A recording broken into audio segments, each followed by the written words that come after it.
Student, आज हम पढ़ने वाले हैं इकोनॉमिक्स। और इकोनॉमिक्स का एक नया सब्जेक्ट है जीडीपी एंड जीएनपी। क्या होता है जीडीपी एंड जीएनपी? तो आज मैं आपको वही बताने वाली हूँ कि जीडीपी और जीएनपी किसको कहा जाता है। सबसे पहले तो आप ये जान लीजिए जीडीपी होता क्या है, इसका पूरा नाम है, फुल फॉर्म क्या होता है। तो जीडीपी का मतलब होता है सकल घरेलू उत्पाद।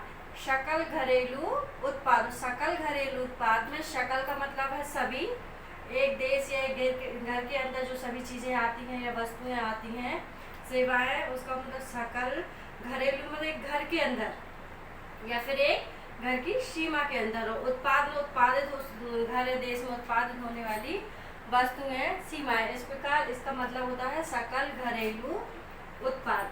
जीडीपी, अब देखिए यहाँ पे जीडीपी का है परिभाषा, यहाँ पे हम देखते हैं जीडीपी की परिभाषा। जीडीपी किसी देश की घरेलू सीमा में एक वित्तीय वर्ष में, किसी देश की एक घरेलू सीमा में एक वित्तीय वर्ष में उत्पादित होने वाली वस्तुओं एवं सेवाओं का मौद्रिक मूल्य। ध्यान से सुनिए, किसी देश में एक वर्ष में उत्पादित होने वाली सभी वस्तुओं और सेवाओं का मौद्रिक मूल्य ही जीडीपी कहलाता है। अब इसको समझते हैं। देखिए, किसी देश में उत्पादित, कोई भी देश है, जैसे हमारा एक भारत देश है, उसमें जो भी वस्तुएं व सेवाएं उत्पादित की जाती हैं, उन सारी उत्पादित जो सेवाएं हैं उनका मौद्रिक मूल्य क्या कहलाएगा? जीडीपी। ठीक, मौद्रिक मूल्य जीडीपी कहलाती है। लेकिन एक वर्ष में उत्पादित होने वाली, हम सारे वर्ष को नहीं ले सकते, किसी एक वर्ष में उत्पादित जो भी चीजें, एक वर्ष में जो भी चीजें हम उत्पादित करते हैं, सेवाओं का उत्पादन करते हैं, है ना, उत्पादन करते हैं, उनका मौद्रिक मूल्य कहलाता है जीडीपी। देखिए, जीडीपी के अंदर एक शब्द है घरेलू सीमा। देखिए यहाँ जीडीपी के अंदर क्या है? घरेलू सीमा। तो घरेलू मतलब या तो किसी देश के अंदर या किसी घर के अंदर। ठीक है, तो यहाँ पे हम बात कर रहे हैं देश की, और हमारे किसकी बात हो रही है? भारत देश की। तो भारत देश की सीमा के अंदर जो भी चीजें, जो भी वस्तुएं और सेवाएं एक वित्तीय वर्ष में उत्पादित की जाती हैं, उसके मौद्रिक मूल्य को जीडीपी कहा जाता है। जीडीपी कहा जाता है। ठीक है, ये आपकी परिभाषा क्लियर हो गई। ठीक, अब दूसरी परिभाषा देखते हैं, जीएनपी। क्या होता है जीएनपी? जीडीपी तो हमने समझ लिया। अब जीएनपी क्या होता है? जीडीपी का मतलब था सकल घरेलू उत्पाद, और जीएनपी का मतलब होता है सकल राष्ट्रीय उत्पाद। ठीक है, सकल राष्ट्रीय उत्पाद। अब क्या हो गया? एक राष्ट्र के अंदर, ठीक है, एक राष्ट्र के अंदर जो भी वस्तुएं एक वर्ष में जो भी वस्तुएं सेवाएं उत्पादित की जाती हैं, उसको भी क्या कहते हैं? सकल राष्ट्रीय उत्पाद। लेकिन जीडीपी में क्या है? सभी वस्तुओं को लिया गया था, जो भी अच्छी बुरी जो भी वस्तुएं होती है, सेवाएं होती है, उसमें सारी वस्तुओं को लिया गया था। लेकिन हम सकल राष्ट्रीय उत्पाद में हम सारी वस्तुओं को नहीं ले सकते।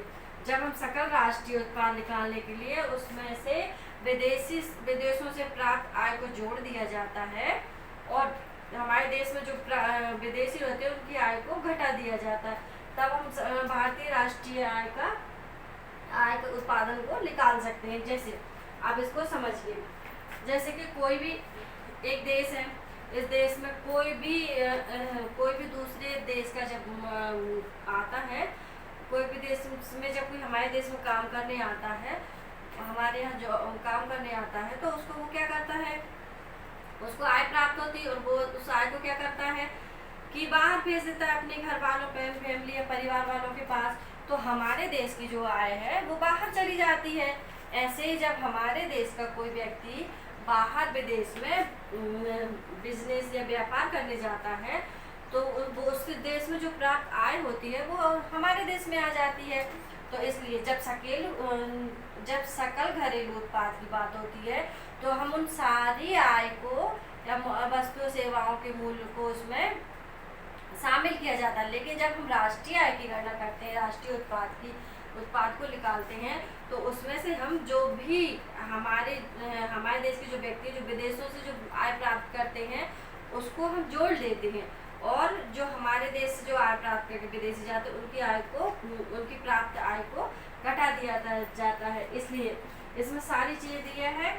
किसी भी देश की घरेलू सीमा में एक वित्तीय वर्ष में उत्पादित से वस्तुओं एवं सेवाओं का मौद्रिक मूल्य, एक जीडीपी और जीएनपी दोनों की परिभाषा है, याद रखिएगा।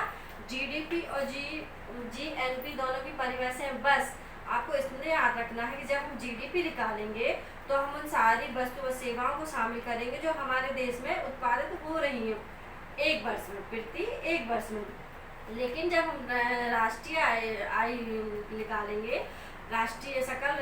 सकल राष्ट्रीय आय को निकालेंगे, तो हम उसमें से सभी वस्तुएं एक वर्ष में जो उत्पादित होने वाली सभी वस्तुएं हैं उनमें से विदेशों से जो प्राप्त आय है उसको घटा देते हैं, प्राप्त आय को जोड़ दिया जाता है। जो हमारे देश से जो आय जाती है बाहर उसको विदेशियों की प्राप्त आय को घटा दिया जाता है। इस प्रकार से जीडीपी और जीएनपी की डेफिनेशन है।